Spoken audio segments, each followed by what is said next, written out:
Now, I want to speak about your alter ego for a moment, Zaid. Not the theologian.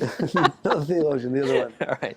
Yeah, go for it. You've got Zaid, and you've actually developed a few characters, Yeah, and yeah, you've actually presented the Seerah yeah, for the youth. yeah. I mean, it's not just for the youth. I'm sure I'm going to be like really into it when I get home. Yeah, I got a lot of emails from adults too, man. Yeah. They're like, "This is great," and I'm like, "This did your kids listen to it?" Like, no, but this is great. I'm like, well, it wasn't really for So you. tell us about this project. So basically, so I've always had this thing about I want people to like read more. I think we live in an age where we just read tweets and that's the level of our. And so it's the same with my kids. Like I want them to read more, but you can't just be like, "Here's a book, read it." So one of the things I thought about was, you know what, let's bridge, you know, the area between, let's say, movies, television, video games, and reading by some sort of audio. So I got in the car and I put on Sheikh Yasser Qadi's Seerah series, and we're listening to it, and you know I'm into it. I think it's great, you know, but every 5 seconds, 10 seconds, "Hey Baba, what's motif? Hey Baba, what's quintessential? Hey Baba," I'm like, oh my, this is getting nowhere. Like every 5 seconds I'm pausing it, giving them like an English lesson, right?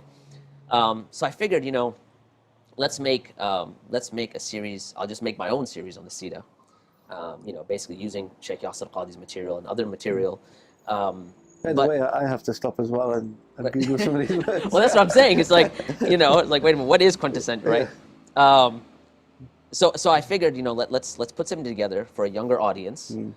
But in addition to just the Seerah, we'll have a character that, you know, basically travels back in time, has his own issues that are related to our modern day, and yet he's viewing it from the perspective of a modern day young person viewing the Seerah. And so he goes back in time, he's viewing the Seerah, narrating it. At the same time, there's someone trying to chase him, sabotage his mission. And there's all sorts of, you know, enemies and, you know, all these adventures that he's going on while he's narrating the Seerah. And so it took us a while, but we finished. What I like is you've got like different characters from different Islamic backgrounds, different different madahib, different. Yeah, so it was just when you say alter ego, it's actually true because I kept on like thinking like, okay, my perfect personality would be this, right? So because in the Seerah we introduced, for instance, we introduced a character named Omar Johnson. So he was basically an African American, you know, just built like a tank, and yet he was what you may call you know, just he's a genius basically, right? Speaks like 6 different languages. He's a polyglot, you know, 6 different languages. He's got like a, you know, 3 PhDs, something like that, and he just amazingly intelligent but amazingly strong, and so he knows he's like this perfect Muslim, right? You know, and in the series, I shouldn't give away too much, but he's sent at one point to help out Zayd during the Battle of Badr, and it's interesting. So that's him.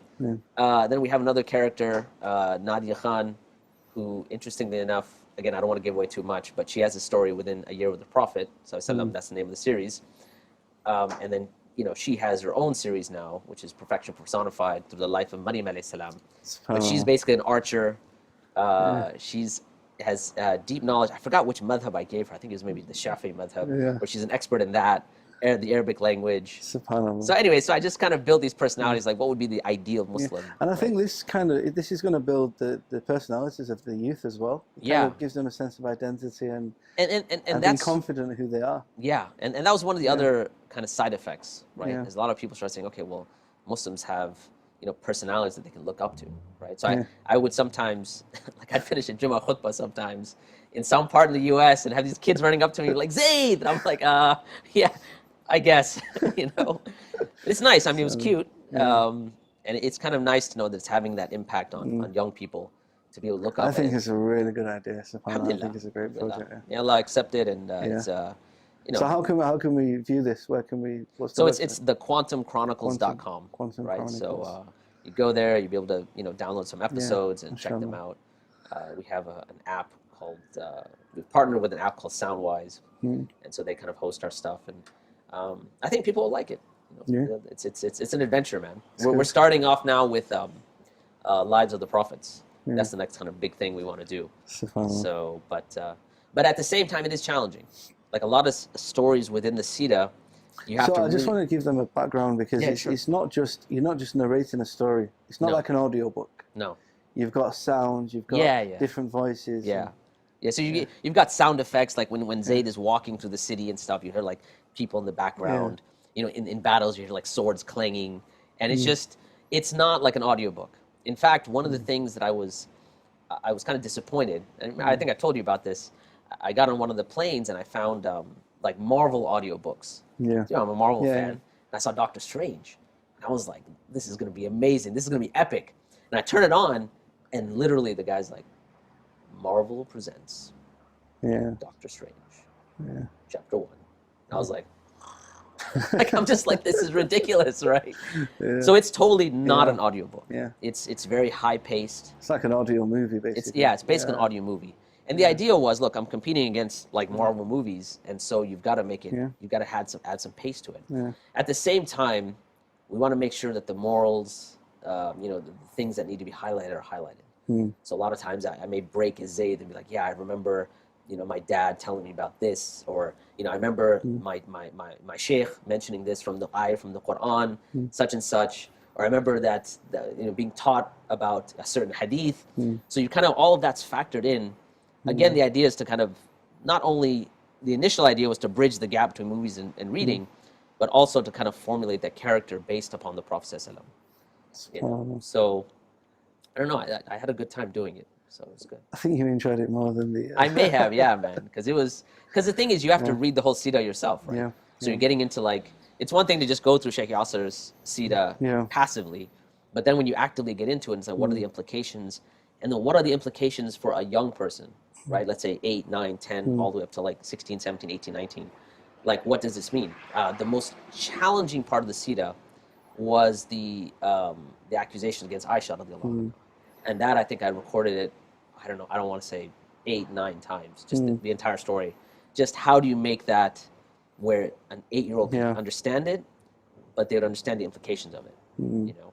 Or at least they would grow up remembering it, and so when they're faced, you know, in situations that are similar, they could relate. It's already been covered, So. I think that's so important because, you know, a lot of the doubts stem from, you know, youngsters get into college, university, and they've never heard these things before. Yeah, that's true. You know, all these kind of doubts just kind of crop up. Absolutely. And they're like, whoa, what do you mean? Right, you know, right. That's, you know, that was her age and things like this. Right. Or whatever it may be. Yeah. You know. No, so I think my work as a theologian also helped with this year.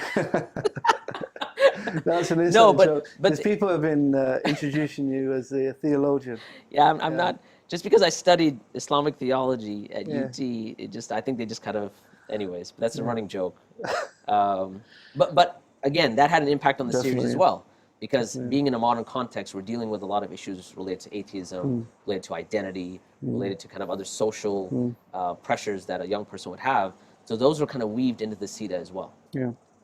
And I think that, you know, I think the benefit of studying that area and then, you know, making a reality for someone that's young is important. Yeah. I think